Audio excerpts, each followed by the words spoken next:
Welcome to Creepy Creatures TV. Tonight's tale is about a place where the light was never meant to shine. Off the coast of Scotland, on a jagged island called Drakmore, stood an ancient lighthouse. Built in the 1800s, it was meant to warn ships of the deadly rocks. But after 1903, no ships ever sailed near it again. Local fishermen avoided the waters, saying the light drew them in, whispering their names across the waves. For over a century, no one lived there, until Mark and his friends decided to film a documentary. They were young explorers chasing abandoned places. And the lighthouse was perfect, hiring a small boat.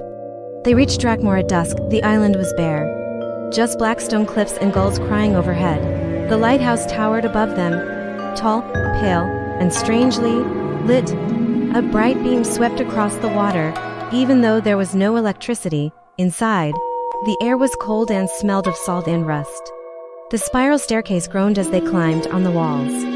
Carvings were etched into the stone, hundreds of names, some centuries old, and next to each name, a date of death. Mark laughed it off, calling it sailor's graffiti. But when his friend Emma pointed at one carving, their smiles vanished. The last name read, Mark Thompson minus 2025. Mark froze. That was his name. His exact name. The group tried to brush it aside, but unease grew. Cameras flickered, batteries drained. From the lantern room above, they heard footsteps, though no one had gone up. They climbed anyway. The lantern shone impossibly bright, fueled by no flame, no wires. The glass reflected not their faces, but strangers, pale figures with black eyes, staring back. Suddenly, the beam swung across the sea and they heard voices carried in the wind. Men, women, even children, calling for help. Shipwrecked souls, begging to be saved. Emma rushed to the window, convinced she saw people drowning below. But when she looked, the sea was empty. Only foam and waves.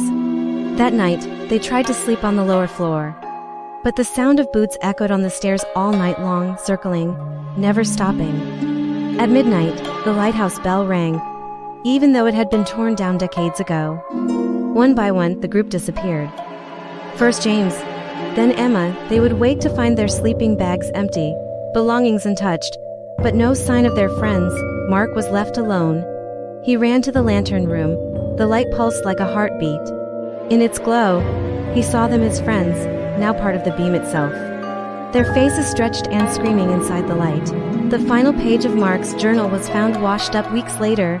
It read, "The light doesn't guide ships. It collects souls. When it shines on you, you're already gone to this day." Sailor Sans stormy nights. Drakmore's lighthouse still burns, and if you hear your name whispered in the wind, don't look toward the light because it's already looking at you. Comment question: if you saw a lighthouse shining on an abandoned island, would you explore it or sail away? Outrow, this is Creepy Creatures TV. Subscribe for more stories that never let you leave.